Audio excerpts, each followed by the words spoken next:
बोल बेटा, बोल दे।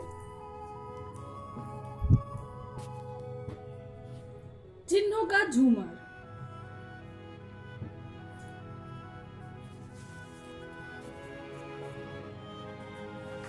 विराम चिन्ह भावों और विचारों को स्पष्ट करने के लिए लिखते समय वाक्य के बीच में या अंत में जिन चिन्हों का प्रयोग किया जाता है उन्हें विराम चिन्ह कहते हैं।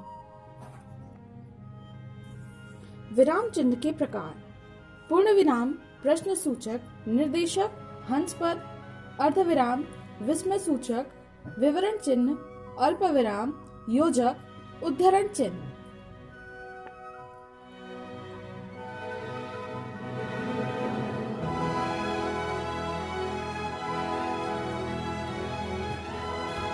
पूर्ण विराम सामान्य कथन वाले सभी प्रकार के वाक्यों, सरल संयुक्त और मिश्र के अंत में पूर्ण विराम का चिन्ह लगाया जाता है।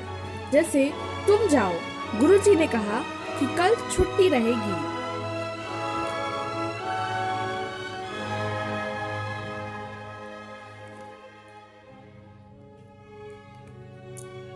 प्रश्न सूचक चिन्ह प्रश्नवाचक वाक्यों के अंत में इस चिन्ह का प्रयोग किया जाता है।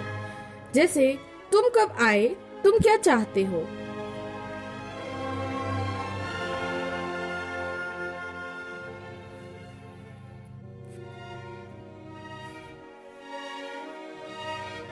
अल्प विराम कम ठहरने के लिए इसका प्रयोग एक ही प्रकार के कई शब्दों का प्रयोग होने पर किया जाता है।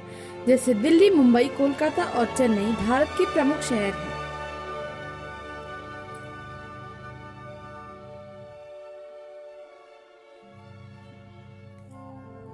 योजक जोड़ने वाला इस चिन्ह का प्रयोग समानार्थी या विपरीतार्थी शब्दों, युग्मों में, तत्पुरुष तथा द्वंद्व समास में तुलनात्मक स्थिति में किया जाता है। जैसे सुख दुख, धीरे धीरे, भारत रत्न, माता पिता।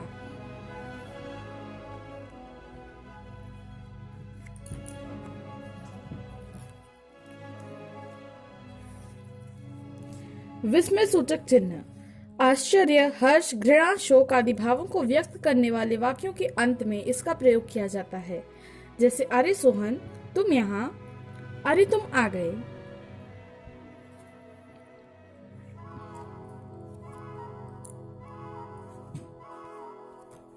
उद्धरण चिन्ह किसी कथन को मूल रूप में उद्धृत करने के लिए इस चिन्ह का प्रयोग होता है। जैसे गांधी जी ने कहा था, सत्य ही ईश्वर है।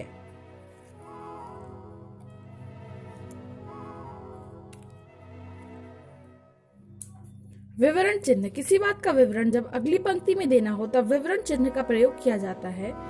जैसे आगे की कहानी इस प्रकार है।